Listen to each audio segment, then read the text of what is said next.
दोस्तों नमस्कार, मैं नवनीत सिन्हा। अभी कोरोना का लॉकडाउन पूरा देश में लगा हुआ है और दुनिया के अधिकतर देशों में लगा हुआ है। उसी पर आज चर्चा है कि ये जो लॉकडाउन हमारे हिंदुस्तान में है ये किस परिदृश्य में है। और मुझे तो ऐसा लगता है दोस्तों कि ये पूरी तरह से एक सिस्टम की नाकामी है, पूर्ण रूप से सरकार की नाकामी है, इसको मैं अपने शब्दों में अगर कहूं तो। क्योंकि और इसके परिप्रेक्ष्य में पीछे अगर जाएं तो वहां WHO की नाकामी भी स्पष्ट रूप में झलकती है, जो कि हाल के दिनों में अमेरिका ने वहां सवालात भी किए उनसे, WHO से। तो एक पूरा सिस्टम तबाह है। उसमें खास करके मैं चूंकि हिंदुस्तान से बिलोंग करता हूं तो इनके संदर्भ में बात करना चाहूंगा कि देखिए कैसे कोरोना जो है एपिडेमिक किया गया पहले, फिर पैंडेमिक हो गया। और दोस्तों मुझे ऐसा लग रहा है क्यों कि ये एंडेमिक ना हो जाए, कि जैसे स्थिति बन रही है देश दुनिया में। और इसमें लापरवाही एक बहुत चीज हुई है। हालांकि आज पब्लिक को लॉकडाउन करके घर पे बैठाया गया है, ये सरकार अपनी नाकामी को छुपाने के लिए। और अगर सरकार पहले से जो आज सोशल डिस्टेंसिंग की बात हो रही है, अगर पहले से की होती तो आज ये स्थिति नहीं होती, ये सारा चीज सुचारू रूप से चल रहा होता।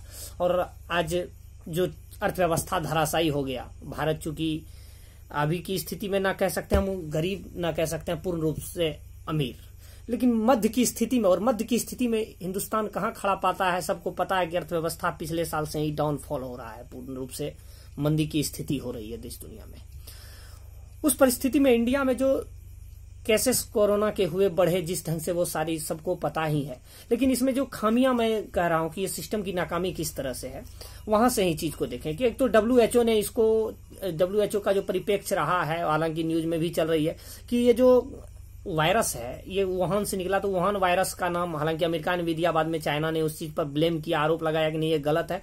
WHO को देखें तो उस नजरिए से WHO ने भी उसका सपोर्ट किया। तो इसको WHO ने क्या किया, 31 दिसंबर को चाइना की सरकार ने बताया कोरोना के बारे में WHO को। WHO 12 जनवरी को इसको जो है घोषित करती है, इस एंडेमिक जो ये एपिडेमिक बना दिया जाता है और घोषित करती है 12 जनवरी को कि इसका नाम चेंज करती है, COVID-19 इनका नाम दिया जाता है, यानी corona virus disease, novel corona virus. उस परिस्थिति में अब देखें हिंदुस्तान में जब आता है तो हिंदुस्तान में 30 जनवरी को पहला केस आया।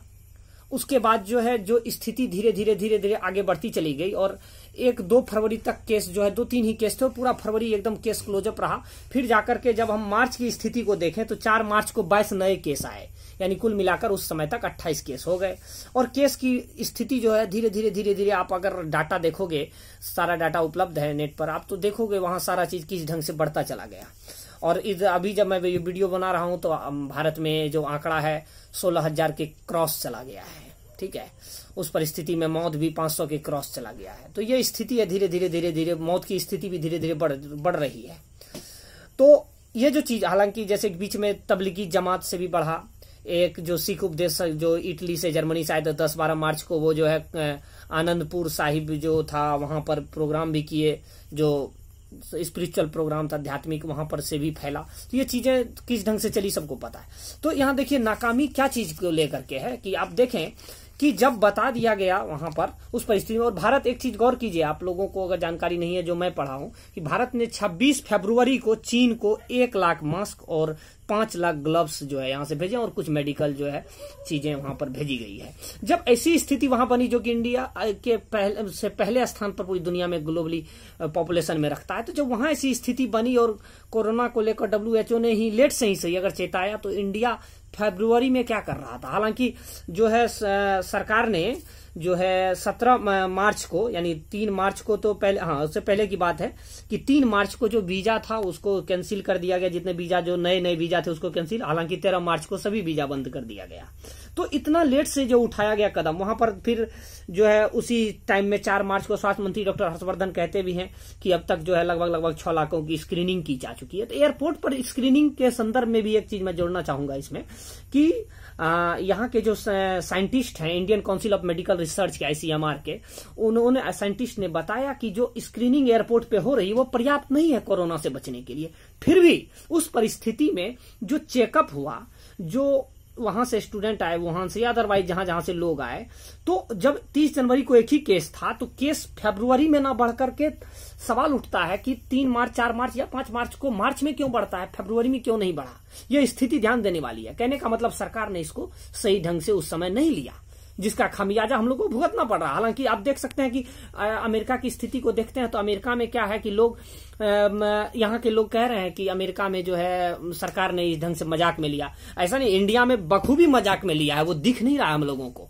फरवरी में क्यों नहीं ये चीज को लेकर के किया गया, डिले क्यों किया गया, आज ये स्थिति है। जब हम लोगों के पास, आप कहते हैं कि सोशल डिस्टेंसिंग अपनाएं, मास्क लगाएं, सैनिटाइजर लगाएं, जब सोशल डिस्टेंसिंग की बात आप कर रहे हो तो शुरू से ही आपने क्यों नहीं उस चीज का अल्टीमेटम दिया जब WHO ने कहा कि ये जो इस ढंग से फैलने वाली बीमारी है। और सबसे बड़ी बात कि यहाँ ताइवान को भी कोट करना जरूरी है। ताइवान का दुनिया को शुक्रगुजार होना चाहिए उनका, अगर पॉइंट पर जाए तो ताइवान ने आगाह किया था दिसंबर में WHO को कि ये जो फैलने वाला वायरस मैन टू मैन है और ये किस ढंग से फैलता है, लेकिन WHO ने ध्यान नहीं दिया। यहाँ WHO की नाकामी है जो बाद में उभर कर सामने आएगी, हालांकि वो चर्चा का विषय नहीं है, ये इंटरनेशनल कम्युनिटी बैठेगी। लेकिन हम इंडिया के परिप्रेक्ष्य में लॉकडाउन के संदर्भ में बात करना चाहेंगे कि लॉकडाउन सरकार की नाकामी देखे कि आप स्क्रीनिंग जब कह रही थी एयरपोर्ट स्क्रीनिंग पर वहां यहाँ के साइंटिस्ट की नहीं हो पा रही है, सक्षम नहीं है, वो चीज को पर्याप्त नहीं है रोकने के लिए, तो क्यों उसको जो है क्वारंटाइन नहीं किया गया, ये फर्क जो है क्यों नजर आया। और एक डाटा कहीं पढ़ते हैं तो 15 लाख जो है जो बाहर के लोग आए, विदेश से फॉरेनर थे,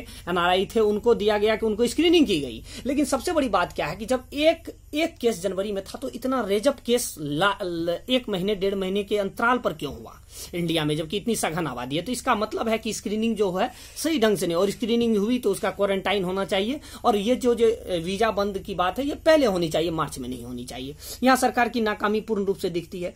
फिर लॉकडाउन को लेकर के जो आगे स्क्रीनिंग देखें, ये एक दूसरा पहलू देखें कि लॉकडाउन, ये कोरोना को जो लेकर के एक तरह से जो जहां की जांच किया जाता है, जो जांच की स्थिति है यहाँ पर, जो कह सकते हैं हम लोग कि इन्फेक्शन जो फैल रहा है उसका जो रेट है यहाँ कम क्यों है, ये चीज पॉइंट देने वाली बात। हालांकि दुनिया में सबसे कम रेट है, इसलिए कम रेट है कि इंडिया की जो टेस्टिंग रेट्स है वो दुनिया में सबसे नीचे है। अब नीचे है, टेस्ट हो नहीं रहा है लोग का, तो कोरोना का क्या कोई अपडेट फिक्स अच्छा से नहीं मिल पा रहा है और इस ढंग से रेज हो रहा है। तो ये सरकार की नाकामी है जो इस ढंग से बढ़ी। और उसके बाद की स्थिति देखो आप कि लॉकडाउन में क्या क्या चीजें चली, सब्जी को लेकर, रुपये को लेकर के क्या क्या चीजें फैली। इसको हिंदू मुसलमान का रूप दे दिया गया हिंदुस्तान में, एक कह सकते हैं धर्म मजहब का रूप, एक बीमारी को धर्म मजहब का रूप। लेकिन सरकार ने अपनी नाकामी छिपाई उसके माध्यम से। जो कल तक CA NRC चल रहा था, वो CA NRC का मुद्दा कहीं ना कहीं धराशायी हो गया, खत्म हो गया। हालांकि वो सही था गलत था ये अलग चीज है, लेकिन सरकार ने अपनी नाकामी इस रूप में स्पष्ट तौर पर की कि जब दुनिया आगाह हो रही थी उस समय हिंदुस्तान जो है सो रहा था, यहाँ के जो है शीर्ष नेतृत्वकर्ता सो रहे थे, जिसका परिणाम भुगतना पड़ा। और लॉकडाउन में यहाँ लोग को खाने की स्थिति ऐसी हो गई है, मजदूर बनारस से हो, कह सकते हैं बंगाल से हो, लुधियाना से हो, पंजाब से, लोग पैदल आ रहे हैं मजदूर। और आज जब मैं वीडियो बना रहा हूं, आज मैंने सुना कि यहाँ बिहार के BJP के MLA अपने बेटा को कोटा से मंगा रहे हैं, वो नीतीश कुमार जो है ये किए हैं लाने के लिए। उसके बाद UP सरकार जो 200 बसें भिजवाकर कोटा से स्टूडेंट को ला रही है, और वहां सोशल डिस्टेंसिंग का पालन नहीं हो रहा है। यहाँ BJP विधायक के बेटे को मंगाया जा रहा है। तो ये आखिरकार मजदूर कौन, मजदूर कोई नहीं है इस हिंदुस्तान का, कोई नहीं लगता है। जब मजदूर के साथ जो ऐसा दोहरापन है ये क्यों है सरकार का, मैं पूछना चाहूंगा, ठीक है। और लॉकडाउन जो एक्सटेंड किया गया, बढ़ाया गया, उस स्थिति में जो है चीजें जो छूट देने की बात कही गई, तो सरकार की तरफ से ये चीजें जो चल रही है वो बिल्कुल गलत है। मुझे नहीं लगता है कि ये एक्सटेंड होना चाहिए, और जिस रूप में किया गया। हालांकि सरकार पहले रहती तो आज कोई तरह का ऐसा होता नहीं, अगर हुआ तो उस चीज पर सरकार को सही ढंग से सोचना चाहिए कि कैसे चीजों को चलना है। जब वो लोगों के लिए वहां से बसें चल रही है तो गरीब मजदूर के लिए क्यों नहीं चल रही है? गरीब मजदूर के साथ कितनी खराब स्थिति है सरकार को पता नहीं चल रही है। लोग भूखे मर रहे हैं, सड़क पर बैठे हुए हैं, वहां की कंपनी में नौकरी छूट गई है, लोग जो है कंपनी जो नौकरी छूटी है, घर के वहां पर बाहर में आकर के रोड पर बैठ करके जीवन गुजारा कर रहे हैं। और कितना दिन गुजारा करेंगे? साइकिल पर, मैंने वीडियो में देखा, साइकिल पर जो है पत्नी को लेकर के वो लोग बिहार के मजदूर वहां से आ रहे हैं और ये कह रहे हैं कि अब कान पकड़ता हूं, कभी मैं दिल्ली यहाँ पर कमाने नहीं आऊंगा। ऐसी स्थिति बन रही है मजदूर की, क्या कह सकते हैं। अब न्यूज में मैंने ये भी देखा कि सब्जी भी हिंदू मुसलमान हो गया, कह रहा है ये वो फलना चिलना, तमाम तरह की बातें चल रही।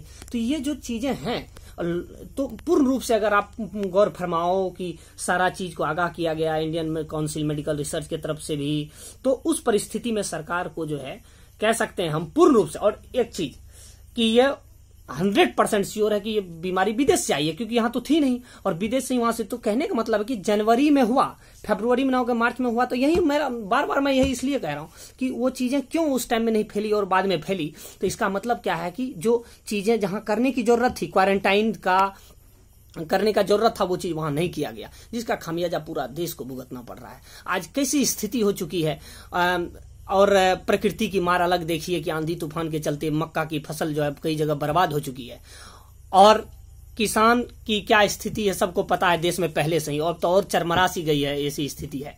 तो बड़े लोगों को तो फर्क नहीं पड़ने वाला, लेकिन जो हम लोग साधारण मध्यम वर्ग के, निचले वर्ग के लोग हैं, उन लोगों की स्थिति बहुत भयावह होने वाली है। सरकार को ये चीजें समझनी चाहिए, और सरकार क्या है यहाँ पर कि सरकार को एक शगुफा मिल गया, ये चीजें हटाने के लिए वो चीजें लाओ, ये चीज करने के लिए वो चीजें लाओ। अभी मैंने कहा आपको वीडियो में कि CNRC चर्चा गुम हो गया, ये चीज आ गई, तो ये बिल्कुल एक तरह से नाकामी है, और उसका हम लोग को पूर्ण रूप से परेशानी झेलना पड़ रहा है। और उसी को देखिए कि हिंदू मुसलमान रूप, तबलीगी जमात का, फिर उधर सिख उपदेशक वाला जो मैंने कहा, ये सब चीजें जो है धीरे धीरे जुड़ती चली गई, और उसको एक रूप दे दिया गया, शकल दे दिया गया। कहीं से जरूरी नहीं था, यह गैर जिम्मेदाराना सरकार की तरफ से ऐसी चीजें की गई। और वर्तमान में अगर की भी गई है लॉकडाउन, तो मजदूर का तबका का सोचना चाहिए। जो बड़े धनी लोग हैं, उनको जो 500-500 रुपये जो दिया गया, अगर जनधन खाते के तहत, उनका भी जनधन खाता है, तो उस परिस्थिति में उनको क्या चीज का, जिसके अकाउंट में 20-20 लाख 30-30 लाख रुपए जमा, उनको 500 रुपये का शगुफा देके क्या फायदा है? मैं पूछना चाहूंगा प्रधानमंत्री, मुख्यमंत्री से कि वो पैसा अगर मजदूर के तबके में जाता तो एक मजदूर को 2-2 हजार रुपये मिलते। ऐसी स्थिति देश में आन पड़ी है कि क्या कहा जाए, अजीब लगता है। एक तो ऐसी आप अगर आंकड़ा देखें तो पिछले साल ही भारत की जो अर्थव्यवस्था थी डाउन हो गई, प्रोडक्शन नहीं हो पा रहा है, ऐसी स्थिति है। और आज जाकर के इतना दिन जो लॉकडाउन रहा, 40-40 दिन का लॉकडाउन, और आगे क्या होगा कहना मुश्किल है। देश संभलने में बहुत कह सकते हैं वक्त लगे। हालांकि सभी साथ दे रहे हैं, पब्लिक अच्छी बात है, साथ दे रहे हैं, लेकिन इस बहाने जो है गरीब लोगों का मजाक मैंने देखा है। बड़े बड़े लोगों के यहाँ पे जो है बड़े बड़े दल के, बजरंग दल के नेता, उसके बाद जो है JDU के, RJD के बहुत सारे लोग, बहुत नेता जो है क्या करते हैं, किसी गांव में गए, 1-1 किलो चावल की पोटली लेकर के बांट दिए 20 लोगों के बीच, उसका फोटो खींच करके सोशल मीडिया पर जो है डाल रहे हैं और दिखा रहे हैं मैंने पुण्य का काम किया। तो इस परिस्थिति में कहना चाहूंगा, ये पुण्य का काम नहीं, ये गरीबों का मजाक उड़ रहा है।